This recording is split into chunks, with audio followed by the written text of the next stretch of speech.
A Câmara pode votar na semana que vem, provavelmente na quarta-feira, a proposta das novas regras fiscais que vão substituir o teto de gastos. Ontem, com o apoio do Centrão e do PT, os deputados a aprovaram, por 367 votos favoráveis e 102 contrários, a urgência para a tramitação do projeto. No PL, partido de Jair Bolsonaro, 28 parlamentares votaram a favor da urgência. Na base aliada, houve votos contrários do MDB, União Brasil, PSD e PDT. Mais informações chegando ao vivo direto de Brasília, João Pedro Melo. Bom dia para você. Oi, Carlinha, bom dia para você, bom dia para todo mundo que está nos acompanhando. Pois é, a gente está de olho nessa questão da nova regra fiscal aí ao longo de toda a semana. Falamos a respeito dessa questão de aprovação, havia um risco com relação a essa urgência ou não, e de fato foi aprovada, Foram 367 votos a 102 e, portanto, essa regra, ou nova regra fiscal do governo, deve ser votada em plenário a partir da semana que vem. Essa urgência determinou que ela não vai passar pelas comissões, Comissão especial, Comissão de Constituição e Justiça, vai direto para o plenário. Esse requerimento, então, como a gente falou, ele acelera essa tramitação, era de interesse do governo, E o relator do texto, o deputado Cláudio Cajado, do Progressistas, destacou que essa votação foi um bom termômetro com relação à avaliação desse projeto. Vamos ouvi-lo. Acho que foi uma demonstração importante que a Câmara deu, não apenas de que esse regime fiscal sustentável é importante para o país, como as conversas e tratativas que nós tivemos ao longo desses 20 dias surtiram o efeito que nós esperávamos.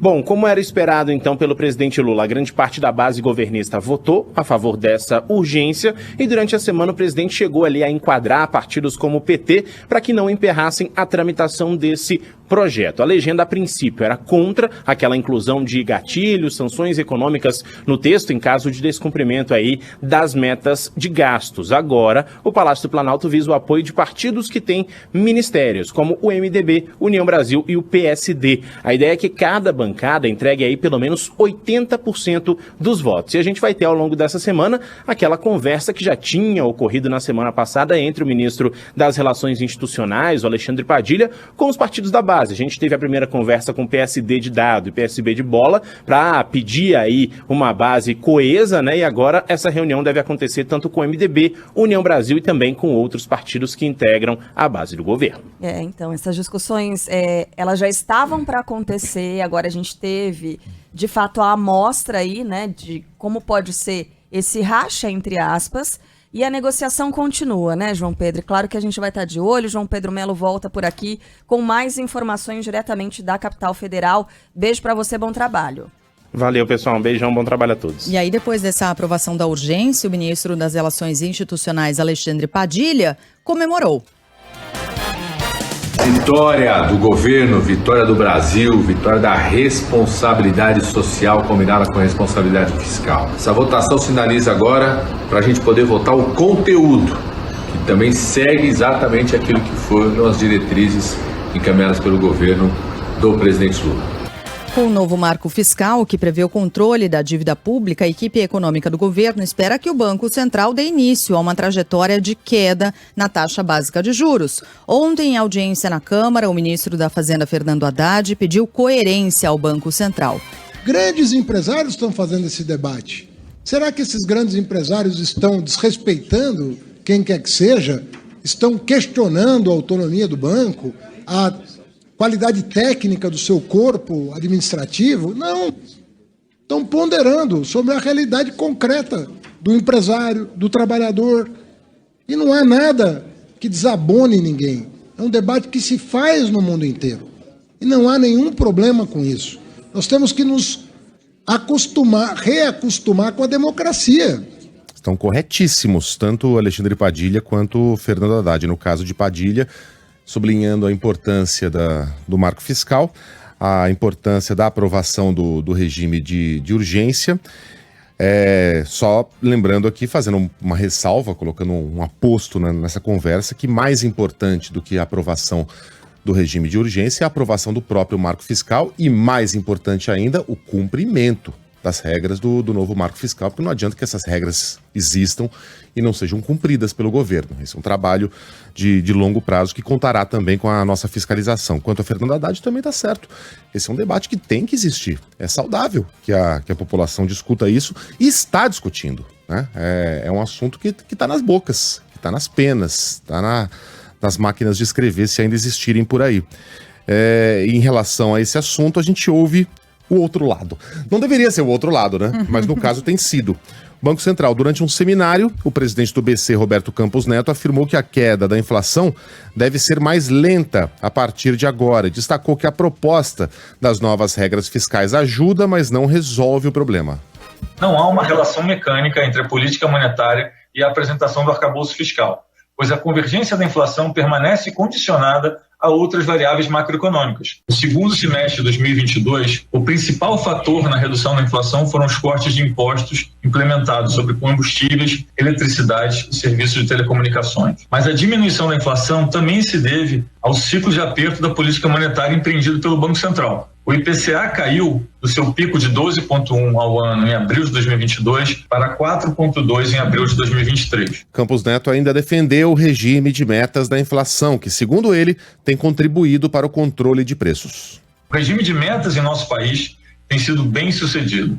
O regime tem se mostrado um arcabouço estável e sólido que atende às diferentes fases da conjuntura econômica e que contribui para a ancoragem das expectativas. A credibilidade do arcabouço está justamente em sua estabilidade e no fato que o arcabouço não se altera em função da conjuntura econômica ou do ciclo de política monetária. 2 dias depois do anúncio feito pela Petrobras, muitos motoristas ainda não sentiram no bolso a redução no preço dos combustíveis. A gasolina, em tese, deveria ficar mais barata, né? 40 centavos mais barata, o diesel 44 centavos. Júlia Kallenbach vai trazer mais informações do Rio de Janeiro. Apesar do anúncio da Petrobras de redução da gasolina e do diesel, motoristas que circulam pelas ruas do Rio na manhã de hoje afirmam que ainda não é possível ver a queda nos postos da cidade. Por enquanto, não houve redução dos valores do combustível pelos postos no caminho onde eu passei, não. Ainda permanece R$ 5,59 o litro do diesel. Acredito que seja por conta de ainda estar com o estoque antigo. Porém, vou ficar de olho aqui, vou ficar vigilante. Passei uns 3 ou 4 postos aqui até agora e o preço continua o mesmo. Nenhum deles baixou. Em nota, a Petrobras ressalta que o valor final no posto depende ainda de outros fatores, como impostos, mistura de biocombustíveis e margens de lucro da distribuição e da revenda. A redução foi divulgada logo após a companhia anunciar o fim da paridade de preços do petróleo e dos combustíveis com o dólar e o mercado internacional. Agora ouça isso aqui, ó. A Sheila e o Megali estavam classificando Fora do Ar como Black Friday, tudo pela metade do dobro. Qual é a estratégia? Em algumas regiões brasileiras, né, teve posto que elevou os preços antes de reduzi-los, como em Brasília e também em São Paulo. Os postos aumentaram os valores, estavam na faixa de, por exemplo, gasolina 5,39, 5,49. Eu já via 5,89, 5,99 e o etanol na faixa de 5,37, 5,47 já está 5,79. Ou seja, quando houver o desconto que eventualmente eles vão fazer, eles vão dar esses 40 centavos, vai voltar no preço médio que eles praticavam anteriormente. Porém, aqui na Zona Sul, nenhum posto, não vi um posto. Temos observado em 2 dias que tem a queda nas bombas, né? É engraçado isso, né? Porque quando aumenta o combustível, no mesmo dia eles aumentam, né? Quando é para abaixar, precisa esperar essa justificativa. Todos os postos da PNB estão com o mesmo preço ou maior do que antes do aumento. Isso é um roubo. E uma diferença súbita, na hora que sai a notícia, eles sobem para abaixar no dia seguinte. Não tem lógica. E é isso, né? Cara, é sacanagem. Não tem outro nome. Não tem outro nome. É o que a gente estava comentando fora do ar. E o que é possível fazer diante disso, já que se trata de livre mercado? Cabe ao consumidor não abastecer nesses lugares. Só isso, é o que resta como alternativa. A Valquíria sugere isso aqui, a nossa ouvinte. É isso. Viu que isso aconteceu? É sacanagem, não tem outro nome. É não abastecer nesses lugares. Mas não abastecer mesmo. Isso. Não é não abastecer hoje. Não hoje, nem semana que vem, nem no mês que vem, porque uma pessoa que faz isso não deveria estar no mercado. Ela está sendo absolutamente desleal. E desleal com quem? Com o consumidor. Por quê? Se você fala assim, a regra do jogo é essa, né? Porque é livre mercado, então o dono do posto ele pode fazer isso? Pode. Então não é desleal com o mercado, mas é desleal com a peça fundamental, que é o consumidor. Então não abasteçam nesses postos que estão fazendo isso. Subiram o preço para agora baixar. Adriano, nosso ouvinte que é motorista de aplicativo em São Paulo, diz, olha, eu rodei uns 200 quilômetros ontem, média de preço é que baixou, né, bastante, baixou 20 centavos nos postos, ele tá dizendo, né, da marginal, principalmente, ele tá falando de uma rede específica, de uma rede específica baixou 30 centavos. Rede Shell, vou falar, vai. Mas em geral baixou 20 centavos, ele tá dizendo, olha, se fosse aumento, teria aumentado pelo menos 50, né, e para baixar, se a média deveria ser 40 centavos, né, eles estão baixando 20. Então é isso, Adriano, obrigada pela sua mensagem. Bom, pode continuar escrevendo para cá. 11 999 592 100, 11 999 592 100. E aí você compartilha também as suas impressões, o que você tem visto aí na nossa cidade em relação aos preços dos combustíveis. Bom, trocando de assunto, a Câmara é notificada sobre a decisão do TSE que cassou o mandato de Deltan Dallagnol. Ontem, o ex-coordenador da Força Tarefa da Lava Jato disse que perdeu o mandato por combater a corrupção. Os detalhes com Ângelo Sfayer. E o Legislativo notificado, agora esse processo passa pela Corregedoria, mas a análise é meramente formal. Nessa etapa não há revisão do conteúdo, necessidade de votação ou aprovação. Os ministros, na terça-feira, os ministros do TSE indeferiram o registro de candidatura do ex-procurador por entenderem que ele burlou a lei da ficha limpa no momento em que ele pediu exoneração do MPF com processos disciplinares pendentes de julgamento. Ontem à tarde, Deltan Dallagnol se pronunciou publicamente pela primeira vez. Para ele, o TSE inventou uma inelegibilidade imaginária para cassá-lo. Ele comparou a situação dele à de José, um personagem bíblico invejado pelos seus irmãos, vendido como escravo para o Egito, mas que após sofrer várias humilhações dá a volta por cima, disse que não vai desistir do mandato, e ele, que ontem estava rodeado por mais de uma dezena de políticos, entre eles os bolsonaristas Bia Kicis e Eduardo Bolsonaro, afirmou que aquela tarde ou que aquele dia era um momento feliz para os corruptos. Eu fui caçado por vingança. Eu fui caçado porque eu ousei o que é mais difícil no Brasil: enfrentar um sistema de corrupção, corruptos mais poderosos no país. E hoje é um dia de festa para os corruptos e é um dia de festa para Lula. Pela decisão do TSE, os mais de 340 mil votos recebidos por Deltan Dallagnol nas eleições do ano passado continuariam computados em favor da legenda pela qual concorreu, no caso, o Podemos. No entanto, nenhum outro candidato da legenda, a não ser Deltan, tinha alcançado os 10% do quociente eleitoral, que no Paraná, ano passado, foi de pouco mais de 201 mil votos.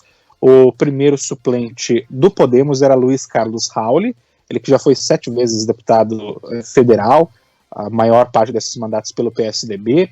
Ele recebeu em 2022 12 mil votos, votação insuficiente para quebrar, né, essa cláusula de barreira. Segundo o Tribunal Regional Eleitoral... Travou a imagem do nosso Sfayer, mas a gente vai seguir aqui falando desse assunto. Eu quero tecer algumas... Ângelo! Voltou. Caiu, agora caiu de vez. Mesmo, né? Mas é o seguinte, a gente foi ouvir alguns especialistas, né? Um deles, o advogado Alberto Rolo, que é especialista em direito eleitoral, falou sobre isso, falou sobre a subjetividade que há na decisão, essa decisão que cassou o mandato do ex-deputado. Porque o entendimento do TSE é que essas 15 representações, esses 15 protocolados, pedidos de providência, não sei o nome de todas as 15, fatalmente iriam virar processo disciplinar. Se não fossem os 15, meia dúzia, 5, 4, então ele ficaria inelegível. Então, ao sair antes, 11 meses antes, ele fez isso para fugir. E aí o TSE entendeu que isso é um abuso de direito, e nesse ponto eu acho que dá para esses críticos terem razão, sim. Segundo ele, Deltan Dallagnol ainda pode recorrer ao Supremo Tribunal Federal. E existem vários acórdãos do próprio TSE que dizem que elegibilidade é direito fundamental. E direito fundamental está na Constituição. E, portanto, cabe recurso ordinário com base nisso. Então, até nesse ponto vai ter gente que entende que cabe e vai ter gente que entende que não cabe. Bom, tá aqui no Estadão de hoje, reportagem a 8 mãos. Da Natália Santos, Pepito Ortega, Sofia Aguiar e Gustavo Cortes, mostrando por que o caso Deltan Dallagnol expõe ações e consequências que podem respingar ou atingir em cheio mesmo no peito líderes da Lava Jato no Congresso. Estamos falando aqui, obviamente, de Sérgio Moro, mas não só dele, de outros nomes que também ganharam tração e fama na época da Lava Jato. Por exemplo, tramita no TRE, no Tribunal Regional Eleitoral do Paraná, um pedido de cassação contra Sérgio Moro baseado exatamente em suspeitas de irregularidades nos gastos de rua da campanha dele e prática de caixa 2. A gente falou faz um tempo sobre esse processo, ele está tramitando. Foi aberto a pedido do Diretório Paranaense do PL, curiosamente, né, a sigla do ex-presidente Jair Bolsonaro. Se eventualmente Sérgio Moro perder o cargo, esse processo inclusive recebeu, né, na época, em 2022, o aval do presidente nacional do PL, Valdemar Costa Neto, o Partido Liberal, por isso que o Valdemar entrou nessa, pode ficar com a vaga no Congresso do Moro. É senador eleito com 33,8% dos votos no estado.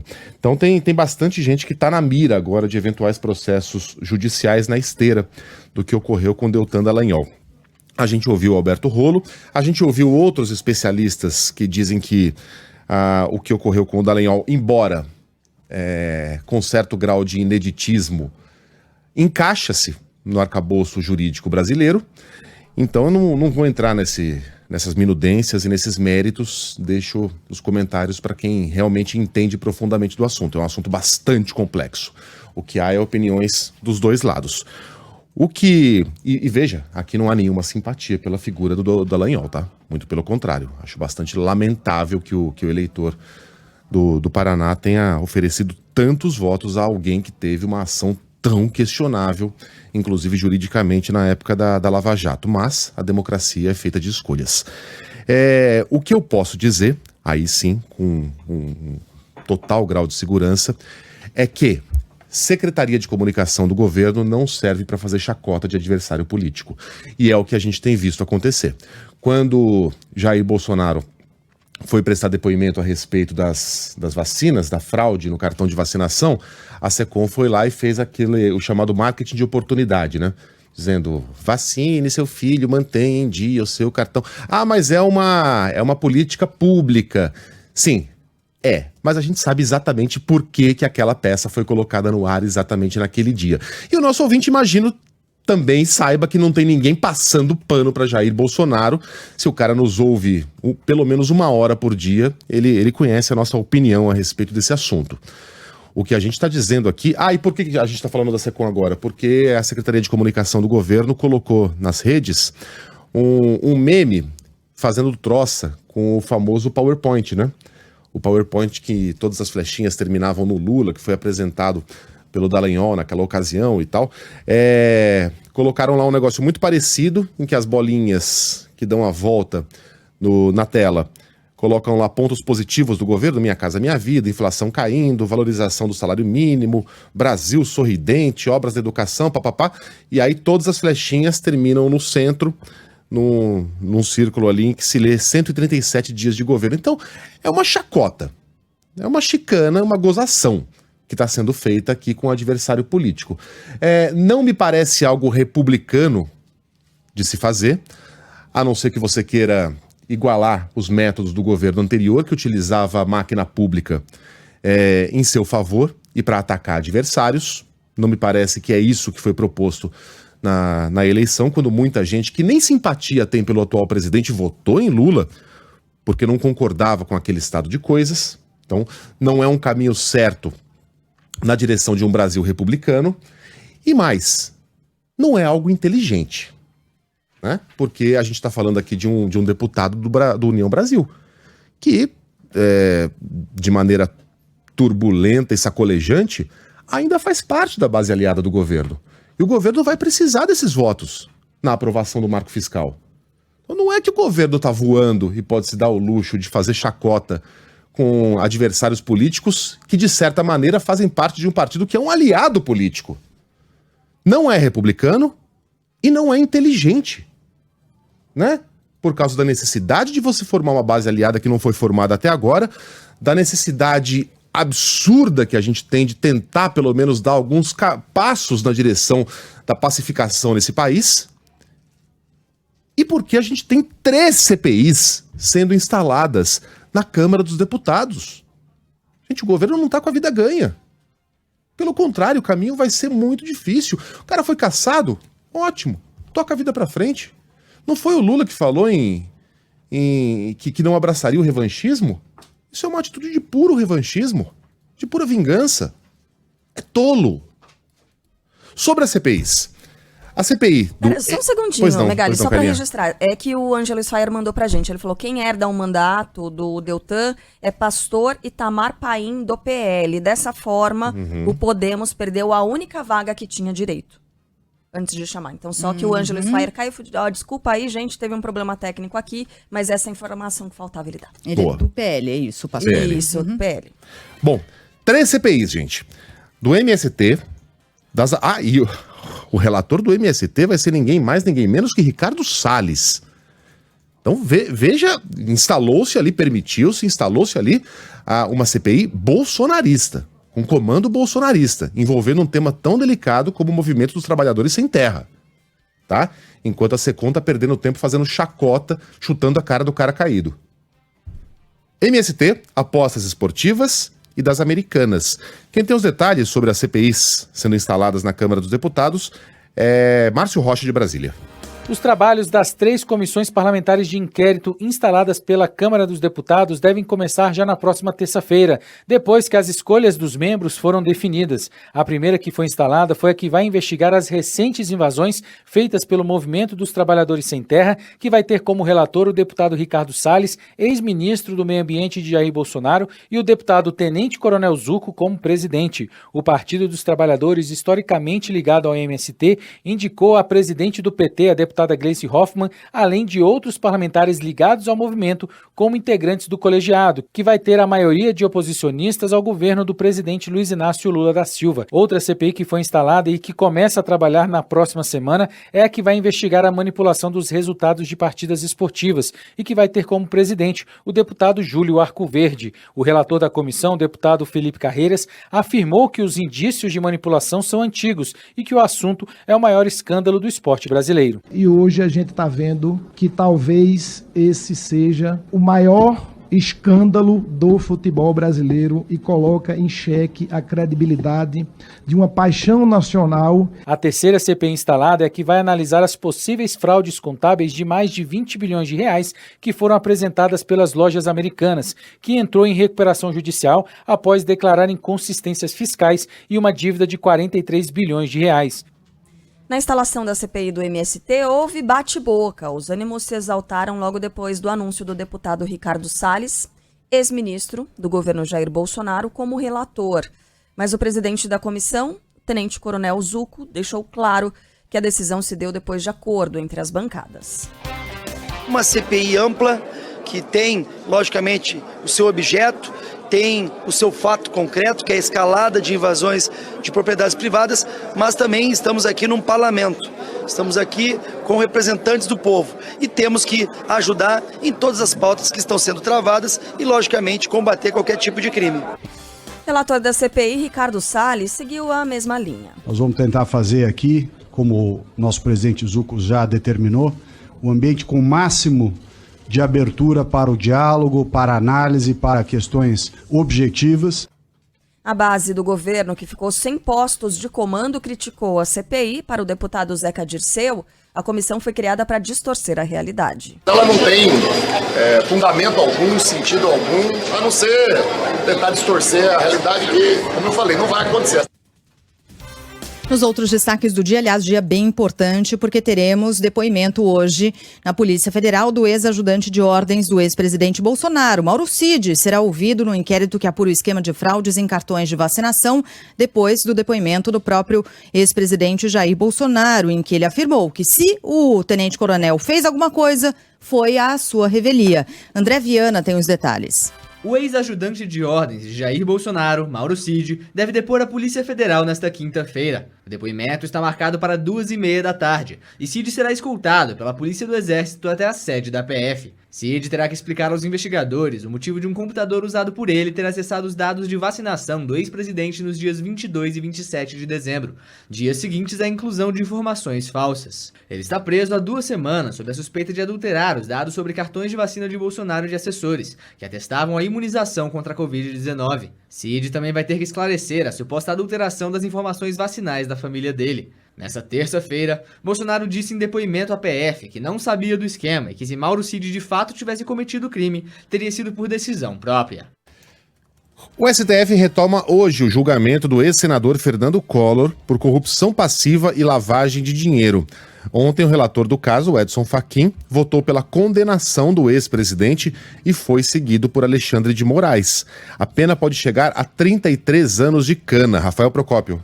O Supremo Tribunal Federal registrou 2 votos, do ministro relator Edson Fachin e do ministro Alexandre de Moraes, para a condenação do ex-presidente da República e ex-senador Fernando Collor de Mello. O relator considerou Collor como culpado por corrupção passiva, lavagem de dinheiro e associação criminosa, com penas somadas de quase 34 anos de prisão. A sessão para os votos dos outros ministros será retomada nesta quinta-feira.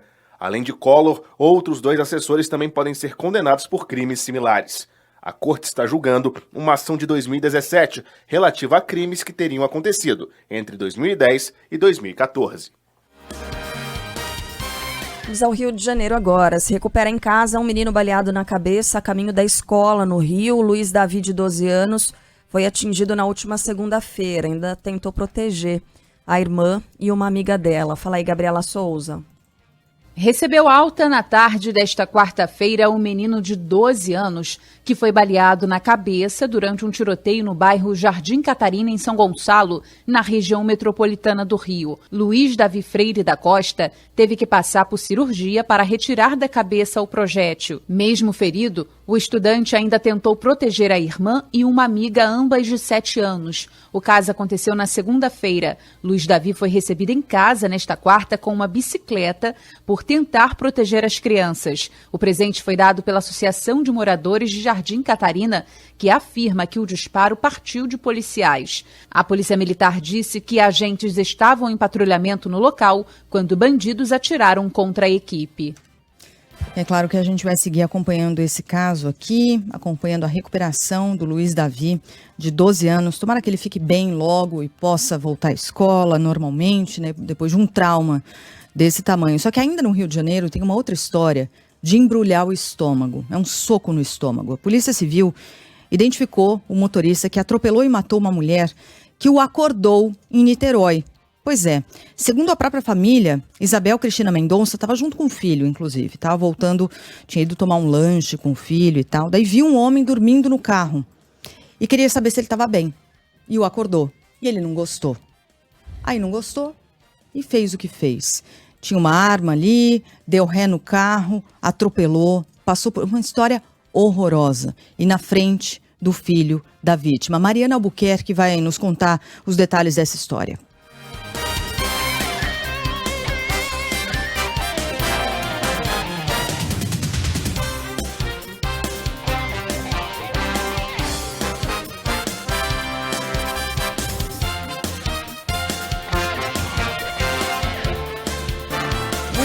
Daqui a pouquinho a gente vai trazer essa informação dessa história terrível, né, Sheila, como você disse.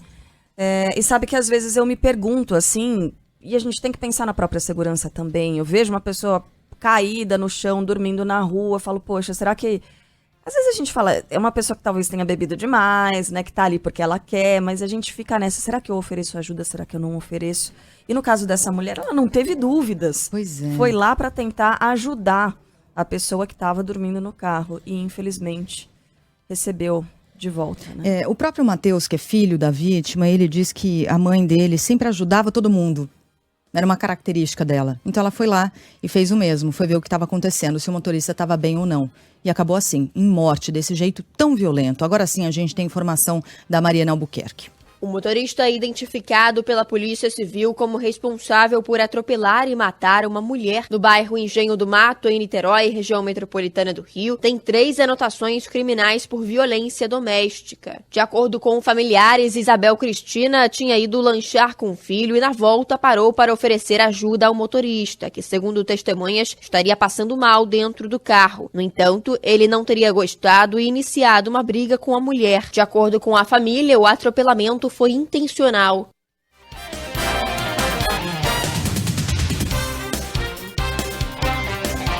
Eu sinceramente tô procurando aqui palavras para falar desse chocante. assunto. É chocante. É sintoma de um embrutecimento de uma sociedade que temo, e espero estar errado, possa ser irreversível. Uma sociedade em que os seus semelhantes, a sua comunidade, é formada por inimigos. Como ousa me abordar, ainda que à guisa de se certificar que eu estou bem? Eu sou minha ilha. Eu me basto. Quem invadir meu espaço, ainda que com a melhor das intenções, sem tirar a fúria e a dor e a vingança, é isso que esse caso transmite, né? A sensação que ele nos causa, que a gente não pode mais levar adiante. Eu não me considero um homem religioso, não fui picado pela fé, mas sigo os ensinamentos cristãos, se não à risca, da forma mais coerente possível. Preocupar-se com o próximo, tratar o próximo assim como você gostaria de ser tratado. A gente mora num país em que isso pode significar risco de vida, né? Há tempo da gente consertar essa situação? Sinceramente, não sei. As notícias nos levam a crer que a gente está indo no sentido contrário. Olha, toda a nossa força aqui, a possibilidade de que alguém que conheça essa mulher esteja nos ouvindo agora, a gente tem muito pouco a fazer a não ser oferecer as condolências e um abraço, ainda que à distância. Em relação ao motorista, mão firme da justiça, porque se a gente quiser voltar a construir uma sociedade minimamente funcional, a gente pode começar pela punição àqueles que, né, aqueles que cometem atos tão insanos, tão selvagens. Um abraço aqui à família da Isabel Cristina Mendonça. Valesca, nosso ouvinte, mandou mensagem. DDD 85 é João Pessoa, né? Diz, olha, minha filha tem 10 anos, está aqui ouvindo vocês e diz que falta amor.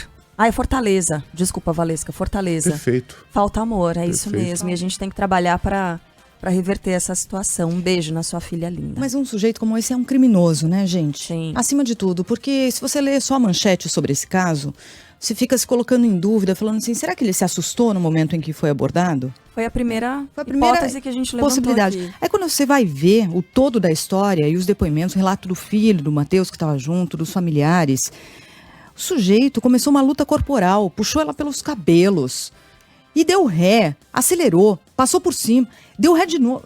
Gente, olha a quantidade de infrações e de crimes que ele cometeu e fugiu na sequência, sabendo, consciente de tudo aquilo que ele estava fazendo. Um criminoso, um bandido que faz isso, um monstro. Tem destaque ainda do sudeste do país. O Ministério da Saúde confirma o primeiro caso suspeito de gripe aviária em humanos no Brasil. O paciente é do Espírito Santo, tem 61 anos e está sendo monitorado. Fala aí, Letícia Cardoso. A Secretaria de Saúde do Espírito Santo monitora 33 pessoas que tiveram contato com uma das aves infectadas com a gripe aviária em um parque municipal de Vitória. Uma delas apresenta sintomas gripais leves e está em isolamento. De acordo com a Secretaria, foram coletadas amostras dessas pessoas e o exame será enviado para a Fiocruz. O parque da capital capixaba segue fechado pela Prefeitura. A Secretaria orienta que as pessoas devem informar as autoridades de saúde sobre sintomas gripais caso tenham tido contato com alguma ave ou outros animais silvestres debilitados ou mortos. O Equador deve realizar novas eleições gerais após o presidente Guillermo Lasso dissolver o parlamento. A medida foi anunciada ontem após os deputados realizarem a primeira audiência de um processo de impeachment aberto na casa. Para o especialista em relações internacionais Moisés Marques, a atitude de Lasso é uma tentativa suicida de sobrevivência. Serão 6 meses governando por decreto, segundo o professor da Fundação Escola de Sociologia e Política de São Paulo. Para o Congresso, é muito provável que a oposição tenha a maioria se essas eleições ocorrerem, porque eles estão muito mais fortes politicamente do que o presidente. E para o presidente, ele tem 2 saídas que são ruins. A primeira é que, se ele consegue tentar a reeleição, ele provavelmente não vai ser reeleito, porque ele é muito impopular, e constitucionalmente ele nem sequer poderia tentar, ou seja, ele em 6 meses perderia de fato o mandato. Por isso que eles chamam de morte cruzada, né? Morreria o Congresso e morreria o presidente. Ainda não há informações, essa história aqui também é quase inacreditável, né? Não há informações sobre o estado de saúde das 4 crianças que sobreviveram à queda de um avião na floresta amazônica da Colômbia. Os irmãos de 13, 9 e 4 anos, além de um bebê de 11 meses, estavam em um avião que caiu no dia 1º de maio, matando a mãe deles e outros 2 adultos. A aeronave havia decolado de uma área conhecida como Araraquara, Perfeito. não é Araraquara, tá? Araraquara, porque tem o C, E tinha como destino a cidade de San José del Guaviare, quando desapareceu dos radares, né? Antes, o piloto reportou um problema no motor e é isso, as 4 crianças sobreviveram a um acidente aéreo e o bebê de 11 meses, né, também foi protegido pelos irmãos. No Vaticano, o Papa Francisco protagonizou mais uma vez uma cena inusitada. Na Praça São Pedro, onde rezava para uma multidão de fiéis, ele parou a cerimônia para atender o celular. Durante a transmissão é possível ver que o assistente pessoal do Papa entrega o aparelho para ele. Aí você fica pensando, é importante, né? Importante, claro, oferecendo um... Olá, Seu nome é Francisco. Você conhece algum? Francisco. Você é Mário. É Bergoglio.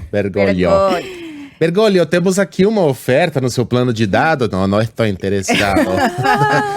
Meu nome é Rafaela, meu nome da Clara. Eu falo com você, Mário.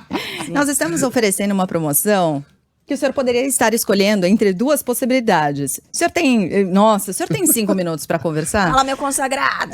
Tudo bem? Ô, Sheila, como é que é atendente? Como é que é atendente? Meu nome é Rafaela, eu falo em nome da Clara, eu gostaria de trazer para o senhor. Sim, buenos dias. Nossa ligação está sendo gravada, o senhor tem direito. Bom, durante essa transmissão dá para ver ali, então, né, o assistente pessoal do Papa entregando o aparelho para ele, e aí depois de pouco mais de 1 minuto, Francisco, que possivelmente falou, não tô interessado, não quero este plano. Quem era? Sei lá. Não falou? Acho que não falou. Você interrompe a reza, cara. Então. Aí ele desligou o telefone e retomou a audiência normalmente ali no Vaticano. Cara, devia ser muito importante. Que o assistente pessoal não seria maluco de interromper uma reza do Papa pra, sei lá, não sei. O Papa tem parentes? Tem irmãos? Acho que mãe não. Não, mãe não. Mas tem irmãos? O Bergoglio tem irmãos em Buenos Aires? Deve ter. Aí vê alguém passou mal ali, deve ser alguma coisa... Tinha que ser muito importante. Urgência familiar, né? Bom, vamos falar de futebol, Sheila? Precisa? Vamos falar de futebol? Meu Deus. O Galo bate o Corinthians e aumenta a crise no timão, Bruna Vale. O Atlético vence o Corinthians por 2-0 na noite dessa quarta-feira no Mineirão, em Belo Horizonte, e abriu vantagem nas oitavas de final da Copa do Brasil. Os 2 gols do Galo foram marcados por Paulinho. O próximo confronto acontece no dia 31 de maio na Neoquímica Arena, São Paulo. Com o resultado, o time do técnico Eduardo Cudê pode perder por até 1 gol de diferença, que já avança às quartas de final. Em casa, o Palmeiras largou na frente do Fortaleza, Maurício Ferreira. O Palmeiras controla os 90 minutos e abre boa vantagem sobre o Fortaleza nas oitavas de final da Copa do Brasil. Rafael Veiga, Bruno Tabata e Richard Rios marcaram na vitória por 3-0 no Allianz Parque. O goleiro Everton pouco foi exigido pelos visitantes. O jogo de volta será daqui 15 dias na Arena Castelão e com o Palmeiras com larga vantagem, o Verdão pode até perder por 2 gols, que mesmo assim avança às quartas de final. O próximo compromisso será no sábado pelo Campeonato Brasileiro. Tem clássico contra o Santos na Vila Belmiro, sem Abel Ferreira, que vai cumprir suspensão. Olha, eu acho que tá desvendado o mistério, tá? O Papa tinha 4 irmãos. Hoje ele tem só uma irmã. Eram 3 homens e uma mulher, a Maria Helena Bergoglio.